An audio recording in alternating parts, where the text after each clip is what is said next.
আজকে আমরা শিখব হাতের লেখা কিভাবে সুন্দর করা যায়। হ্যাঁ, বাংলা হাতের লেখা। আমাদের অনেক সময় কি হয়, বাংলা হাতের লেখা লিখতে গেলে, সাদা খাতায় লিখতে গেলে লেখাগুলো বাকিয়ে যায়। তাই সুন্দরভাবে কিভাবে গুছিয়ে লাইন সোজা করে সুন্দর এবং স্পষ্টভাবে লেখা সুন্দর করা যায় সেটাই শিখবো আজকে এই ভিডিওতে। চলুন আমরা মূল ভিডিওতে চলে যাই।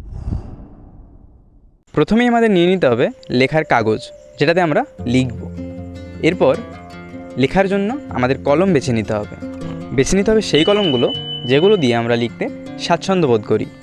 এরপরেই আমাদের দাগ টানার জন্য ব্যবহৃত স্কেলটি খুব সুন্দরভাবে সাদা কাগজ দিয়ে মুছে নিতে হবে, যাতে লেখার কাগজটিতে কোনো রকম কালি না লেগে যায়। এখন আমাদের একটা কালিবিহীন বল পেন দরকার, যেটা দিয়ে আমরা সাদা কাগজটির উপরে লাইন টানব, যাতে করে আমরা আমাদের লেখাকে সোজা করতে পারি। এবারে আমাদের টেনে নিতে হবে মার্জিন। খুব সুন্দরভাবে মার্জিন টেনে নেব, যাতে লেখাগুলো একটা নির্দিষ্ট এরিয়ার ভিতরে থাকে, ছড়িয়ে ছিটিয়ে না যায়। আমরা মার্জিন টানবো কালিহীন সেই পেনটি দিয়ে, যাতে দেখে মনে হয় একটি সাদা কাগজ মাত্র। এইবার শুধু হরাইজন্টালি লাইনগুলো টেনে নিতে হবে, যাতে আমাদের লেখা লাইনগুলো প্রত্যেকটি সোজা হয়। এইভাবে প্রয়োজন মতো কালিহীন পেনটি দিয়ে লাইনগুলি টেনে নেব, যাতে দেখে মনে হয় একটি সাদা পেজ। এখন শুধু দরকার লেখার বিষয়বস্তু, যেটা আমরা লিখতে চাই। অবশ্য এখানে আমি ইউজ করেছি আমার আগের একটি ভিডিওর স্ক্রিপ্ট, যেখানে আমি আলোচনা করেছি হাতের লেখা কিভাবে সুন্দর করা যায়। এটাও যেহেতু হাতের লেখা সুন্দর করা বিষয়ক ভিডিও, তাই আমার মনে হয়েছে এই ভিডিওতে এই স্ক্রিপ্টটি সবথেকে বেশি কাজে দেবে। এখন আমি হাতের লেখা সুন্দর করার জন্য প্রয়োজনীয় টিপসগুলি আপনাদের সামনে একটা একটা করে তুলে ধরব। হাতের লেখা সুন্দর করতে প্রথমেই আমাদের প্রয়োজনীয় সঠিক সরঞ্জামগুলি বেছে নিতে হবে, অর্থাৎ নির্বাচন করে নিতে হবে।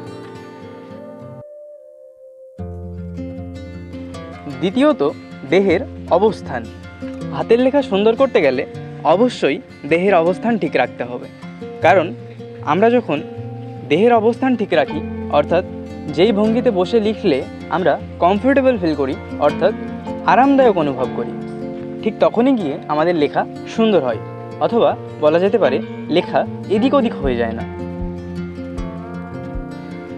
তৃতীয়তম গুরুত্বপূর্ণ জিনিসটি হচ্ছে বৃদ্ধাঙ্গুলি, তর্জনী এবং মধ্যমা দিয়ে সুন্দর করে কলম ধরা।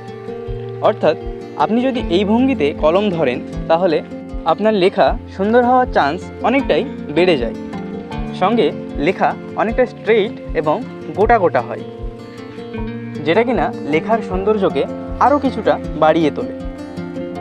এবং 4 নম্বর গুরুত্বপূর্ণ পয়েন্টটি হলো বর্ণ বা অক্ষরগুলো লেখার সময় স্পষ্ট এবং পরিষ্কারভাবে লেখার চেষ্টা করতে হবে, কারণ লেখা ঠিক তখনই সুন্দর লাগে যখন লেখাগুলি বইয়ের মতো হয়, বা অক্ষর বা হরফগুলি ছাপা হরফের মতো সেম হয়।